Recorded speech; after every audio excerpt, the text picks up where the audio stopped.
Hi there, this is Alana with a super quick training video about Amazon affiliates. And most people use this to keep track of their data, to see how many books are selling from their website and so on. Some people use it for a little bit of extra income. It's not going to be much, on big months I get maybe 100 to 120 in a month from this.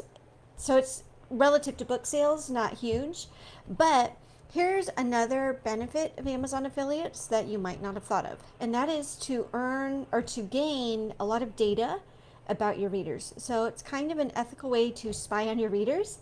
So what I'm going to do, I'm looking at anybody who has clicked on any of my affiliate links in the last 7 days. And I've got multiple links, which I do recommend if you're running, different campaigns and things. But here's what you can do. You can click on it and then it tells you the items that people purchase. Now, some of these are going to be your books, right? Like these are my books, but some of these are not mine. Becoming Amish, A Family's Journey, Be Not Afraid Bible Verse Wall Calendar, Micah for You, Clean Up Dirty Sign. So, in a way, what this does is it tells you what other books your readers are getting. And sometimes you'll see people buy things that aren't books, like this person bought printer paper. That might not be super useful, but maybe, for example, you find that a lot of your readers are buying cat food and cat toys and things like that. You can take that information and say, okay, a huge chunk of my readers are cat lovers or cat owners.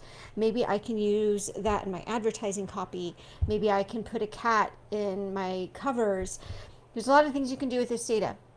Sometimes you will be surprised, right? Like Amish, like there's a big in Christian fiction, which I write, there is a big Amish subsection, but it's not really close to what I do. So that was my first surprise here.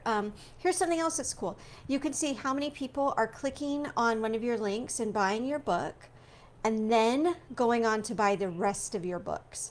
So Unplanned is my book one. This is the book I'm advertising in this campaign. So 56 people in the last week purchased from there. 8 of them went on to buy book two. So what's that? That's more than 10%.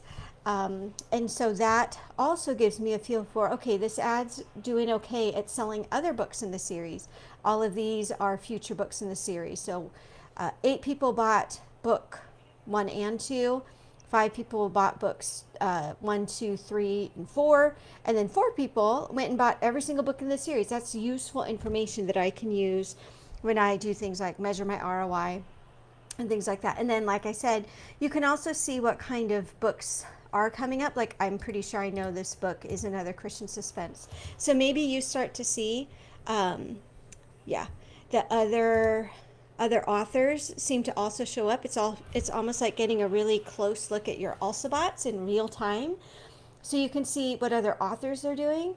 And then, like I said, you can even see what non-book things they might be purchasing. Like this person bought freezer bags. Again, there's nothing much that I can do with that information.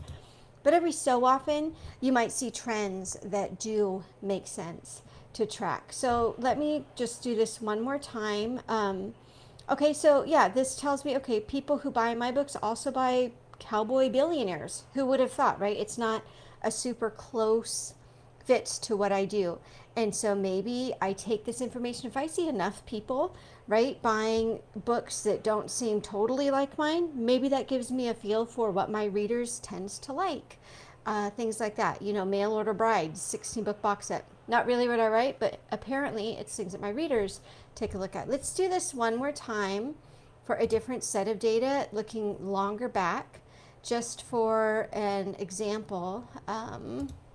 Let's see. Yeah, last year. Let's just look and see, because looking at a week worth of data isn't going to do a ton, and I'm just going to look at the one that got the most clicks and purchases. Okay, so the top ones, these are books that I was advertising that people went on to buy, and that's useful information for things like measuring my ROI. But what I'm really interested here is what are the non-book things and what are the other books people are buying. Someone bought a waterproof insulated winter boot. Now, like I said, this doesn't help me in anything, but If I saw a ton of people were buying winter gear, maybe that would tell me that I've got a lot of people who live in cold climates, and maybe that would lead me to want to write more Alaska books. Or maybe the opposite. Maybe I'm like, all my readers are in cold climates. They must want some like tropical escape books, things like that. Um, Let me just see real quick if there are any other kind of things that pop out. What you could do with this information also is you can guess the ages, right? Like if I had a ton of people who were clicking on my ads and then buying diapers and toddler clothes, that would give me a pretty good hint as to kind of the age of my typical reader. And I could use that information when I run Facebook ads, for example. Yeah, I'm not seeing right now any other things that really jump out. I do see out of all the books, if you wanted to go and if you wanted an actual assignment here, if you've been using Amazon affiliates and you've got a decent amount of data, an assignment would be go through it and make a list. Don't worry about the non-book things because again, you don't get a ton of information there. And so I'm even going to just skip through here and go to the ones that are cheaper because that's probably going to be the ones that are more likely to be books.